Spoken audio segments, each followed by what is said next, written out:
Dear students, welcome to my YouTube channel. Dear students, IR या vibrational spectroscopy में हमने उसका बेसिक प्रिंसिपल देख लिया था। हमने बैकग्राउंड देखा था कि नियर आईआर, फार आईआर और मिड आईआर में से जो मिड वाला है वो आईआर स्पेक्ट्रोस्कोपी में यूजफुल है। फिर हमने देखा था कि आईआर का जो हमारे पास एक्सेस होता है उसमें हम वेव नंबर के यूनिट क्यों यूज करते हैं, वाई पर सेंटीमीटर। हम माइक्रोमीटर में 2.5 से 25 माइक्रोमीटर रेंज होती है वेवलेंथ की, वो क्यों नहीं यूज करते। फिर हमने ये भी देखा था कि आईआर का जो स्पेक्ट्रम है उसमें पीक्स थोड़ी सी ब्रॉड आती हैं, इसको इसी वजह से वाइब्रेशनल रोटेशनल स्पेक्ट्रोस्कोपी कहते हैं। और फिर हमने डिफरेंट उसमें electronic levels, vibrational levels, rotational levels, ये सारी चीजें डिस्कस की थी। हमने देखा था कि कब वाइब्रेशन होती है बॉन्ड्स में और कब वाइब्रेशनल फ्रीक्वेंसी मॉलिक्यूल की आईआर जो होती है उसकी फ्रीक्वेंसी के बराबर होती है, और मॉलिक्यूल में कब मॉलिक्यूल एक्टिव होता है, उसके लिए कौन सी वेवलेंथ चाहिए और किस तरह उसमें इलेक्ट्रिक डायपोल में चेंज आए तो मॉलिक्यूल आईआर एक्टिव होता है।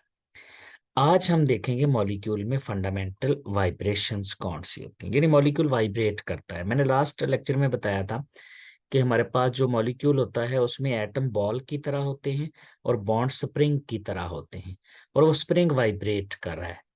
आज हमने देखना है कि वो वाइब्रेशंस कितनी तरह की होती हैं।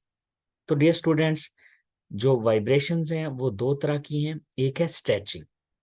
स्ट्रेचिंग में क्या होता है, स्ट्रेचिंग में बॉन्ड की लेंथ बदल जाती है, यानी बॉन्ड की लेंथ या तो ज्यादा हो जाती है या कम हो जाती है। याद रखिएगा, जो दूसरी हमारे पास वाइब्रेशन होती है बेंडिंग, इसकी एनर्जी बेंडिंग से ज्यादा होती है स्ट्रेचिंग की। स्ट्रेचिंग में बॉन्ड की लेंथ कम ज्यादा होती है। स्ट्रेचिंग दो तरह की है, एक है सिमेट्रिक। सिमेट्रिक में क्या होता है, या तो सारे बॉन्ड्स की लेंथ ज्यादा होती है, जैसे CH2 ग्रुप है, ये CH की तरफ को बॉन्ड की लेंथ ज्यादा हो रही है दोनों में, या फिर बॉन्ड की लेंथ दोनों में ही कम हो रही होती है। और एसिमेट्रिक में क्या होता है, सारे बॉन्ड्स की लेंथ ज्यादा या कम नहीं होती, कुछ की ज्यादा होती है और कुछ की कम। जैसे CH2 में दो बॉन्ड है तो ये एक बॉन्ड की लेंथ ज्यादा हो रही है, और जो दूसरे वाला बॉन्ड है जिसका एरो कार्बन की तरफ है उसकी लेंथ कम हो रही है। याद रखिएगा, एसिमेट्रिक के लिए एनर्जी या वेव नंबर ज्यादा चाहिए होता है। ये देखें 2926 है, जबकि ये 2853 है। तो सबसे ज्यादा जो वेव नंबर होता है, एनर्जी चाहिए होती है वाइब्रेशन के लिए, वो एसिमेट्रिक के लिए है, उसके बाद सिमेट्रिक के लिए है, और उसके बाद बेंडिंग के लिए है। ये ऑर्डर बनेगा इनके वेव नंबर का, इनकी एनर्जीज का। कुछ और एग्जांपल देख लेते हैं सिमेट्रिक एसिमेट्रिक की। सिमेट्रिक और एक सिमेट्रिक होने के लिए जो हमारे पास कोई भी ग्रुप होता है, उस ग्रुप में एटलीस्ट दो एटम एक जैसे जुड़े होने चाहिए। जैसे मिथाइल ग्रुप है तो कम से कम दो तो एटम एक जैसे हैं ना, हालांकि इसमें तो तीनों एक जैसे हैं कार्बन के साथ।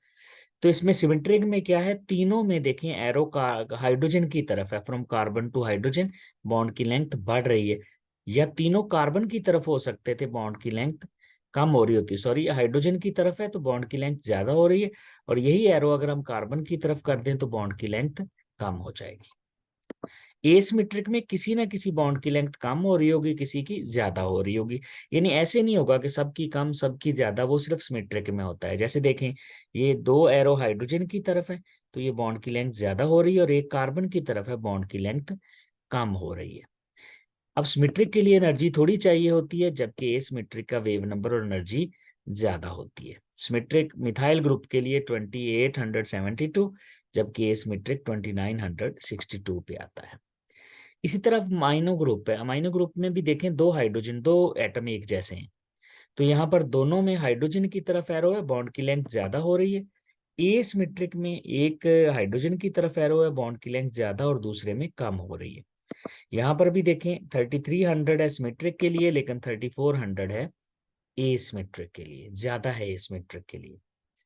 इसी तरह NO2 ग्रुप, एक जैसे एटम कम से कम दो लगे हुए हैं, दोनों में एरो ऑक्सीजन की तरफ है, बॉन्ड की लेंथ ज्यादा हो रही है। एसिमेट्रिक में एक ऑक्सीजन से नाइट्रोजन की तरफ है और दूसरा नाइट्रोजन से ऑक्सीजन की तरफ है, यानी ये एक की लेंथ कम हो रही है और दूसरे की ज्यादा। तो यहाँ पर भी देखें सिमेट्रिक में 1350 है जबकि इसमें 1550 है, एनर्जी ज्यादा हो रही है। नेक्स्ट वाइब्रेशन हमारे पास है बेंडिंग। बेंडिंग में बॉन्ड एंगल चेंज हो जाता है और इसमें सिमेट्रिक और एसिमेट्रिक से एनर्जी कम चाहिए होती है स्ट्रेचिंग से। अब बेंडिंग फिर दो तरह की है। जब बॉन्ड एंगल बदलता है तो इन प्लेन, यानी सारे एटम प्लेन में रहते हैं। इसमें एक सीजरिंग है कैंची की तरह। सीजरिंग में क्या होता है, जैसे कैंची में उसके दोनों आर्म या तो अंदर की तरफ आ रहे हैं, ये वाला हाइड्रोजन अगर इधर को आ रहा है बेंड हो रहा है तो ये इधर को बेंड हो रहा है। अगर ये हाइड्रोजन बाहर को बेंड होता तो ये वाला हाइड्रोजन भी बाहर को बेंड होता। तो ये है सीजरिंग, दोनों प्लेन में रहते हैं। सीजरिंग के बाद है रॉकिंग। रॉकिंग में क्या होता है, रॉकिंग में अगर ये हाइड्रोजन इस तरफ को आ रहा है तो दूसरा भी इसी तरफ को जा रहा है, या अगर ये इस तरफ को जा रहा है तो नेक्स्ट वाला भी इसी तरफ को जा रहा है। तो दिस इज रॉकिंग। अब इसमें सीजरिंग के लिए जो एनर्जी चाहिए दैट इज 1450 CH2 ग्रुप के लिए जो इसका वेव नंबर है, जबकि रॉकिंग के लिए वेव नंबर 720। इसका मतलब सीजरिंग के लिए जो वेव नंबर है, जो एनर्जी है, वो ज्यादा चाहिए। इसी तरह दूसरे वाली जो बेंडिंग वाइब्रेशन है वो आउट ऑफ प्लेन है। इसमें बॉन्ड आउट ऑफ प्लेन चले जाते हैं। इसमें एक वैगिंग है, दोनों बॉन्ड एक ही डायरेक्शन में आउट ऑफ प्लेन जाते हैं। यानी या तो जैसे ये हमारे पास सेंट्रल एटम है, ये दो एटम लगे हैं, ये दोनों एटम जो हैं दोनों बॉन्ड या तो ये दोनों ही हमारी तरफ को आ जाएं, ये भी हमारी तरफ ये भी हमारी तरफ, या क्या हो ये भी हमसे वे चले जाए और ये भी, लेकिन आउट ऑफ प्लेन चले जाएं, प्लेन में ना रहे। उसमें ये होता था कि ये जो हमारे पास इन प्लेन थी, ये इधर आ रहा है ये इधर आ रहा है, तो प्लेन में रहते थे। यहाँ पर वैगिंग में हम इसको प्लस माइनस से भी शो कर सकते हैं। जैसे ये प्लस वाले हैं तो प्लस वाले का मतलब है ये दोनों हमारी तरफ को बांड आ रहे हैं, और नेगेटिव का मतलब है हमसे अवे जा रहे हैं, आउट ऑफ प्लेन हो रहे हैं। दूसरा है ट्विस्टिंग। ट्विस्टिंग में क्या होता है, ट्विस्टिंग में एक बॉन्ड अगर हमारी तरफ आ रहा है तो दूसरा हमसे अवे, यानी एक पॉजिटिव है तो एक नेगेटिव। जैसे ये वाला बॉन्ड अगर हमारी तरफ आ रहा है तो ये वाला बॉन्ड हमसे अवे जा रहा है। तो एक बॉन्ड हमारी तरफ जा रहा होता है, दूसरा हमसे अवे, यानी ये अगर पॉजिटिव है हमारी तरफ आ रहा है तो ये नेगेटिव, आउट ऑफ प्लेन हो रहे हैं, ट्विस्ट कर रहे हैं। इसी तरह ये अगर नेगेटिव है तो ये पॉजिटिव है। तो ये आउट ऑफ प्लेन जो हमारे पास बेंडिंग है, जिसमें बॉन्ड या तो दोनों एक ही डायरेक्शन में बाहर निकल जाएंगे प्लेन से, वो बैगिंग है। ये दूसरा एक एक डायरेक्शन में प्लेन से बाहर चले जाए, दूसरा दूसरी डायरेक्शन में चले जाए, तो उसको हम कहते हैं ये ट्विस्टिंग है। यहाँ से आप इसको मजीद अंडरस्टैंड कर सकते हैं। जैसे ये फर्स्ट वाला देखें, फर्स्ट वाले में देखें दोनों बॉन्ड की लेंथ या तो कम हो रही है या ज्यादा हो रही है, तो ये सिमेट्रिक स्ट्रेचिंग है। स्ट्रेच का मतलब है बॉन्ड की लेंथ चेंज हो रही है, स्ट्रेचिंग है। दूसरे वाले में देखें एक बॉन्ड की लेंथ अगर कम हो रही है तो दूसरे की ज्यादा हो रही है, एक की कम दूसरे की ज्यादा, तो ये एसिमेट्रिक है। एसिमेट्रिक के लिए ज्यादा एनर्जी चाहिए। ये ट्विस्टिंग है, देखिए बॉन्ड आउट ऑफ प्लेन जा रहे हैं, एक बॉन्ड हमारी तरफ आएगा तो दूसरा हमसे अवे जाएगा, एक बाण दूर जा रहा है एक बाण हमारी तरफ आ रहा है, तो ये ट्विस्टिंग है। वैगिंग है, ये वैगिंग है। वैगिंग में देखें दोनों बाण या तो हमारी तरफ आ रहे हैं या हमसे अवे जा रहे हैं, दिस इज वैगिंग।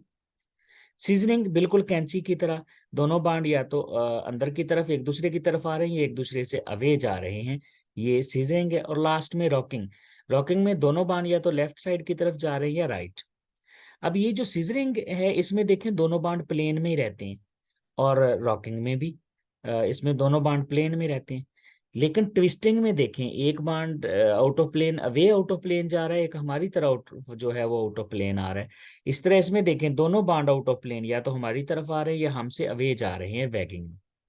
स्ट्रेचिंग में बॉन्ड की लेंथ चेंज होती है तो इसका मतलब वो प्लेन में ही रहते हैं।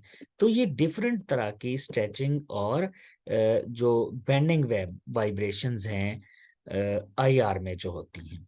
जरूरी नहीं है सारी की सारी स्ट्रेचिंग और जो बेंडिंग है वो अपीयर भी हो जाए स्पेक्ट्रम में, क्योंकि अपीयर होने के लिए आपको पता है कि मॉलिक्यूल की नेचुरल वाइब्रेशनल फ्रीक्वेंसी वो बराबर होनी चाहिए आईआर की फ्रीक्वेंसी की, और दूसरा उसका इलेक्ट्रिक डायपोल भी चेंज होना चाहिए जब वो बेंड कर रहा है या जब वो स्ट्रेच कर रहा है। ये था डियर स्टूडेंट्स हमारा आज का lecture. Thank you very much.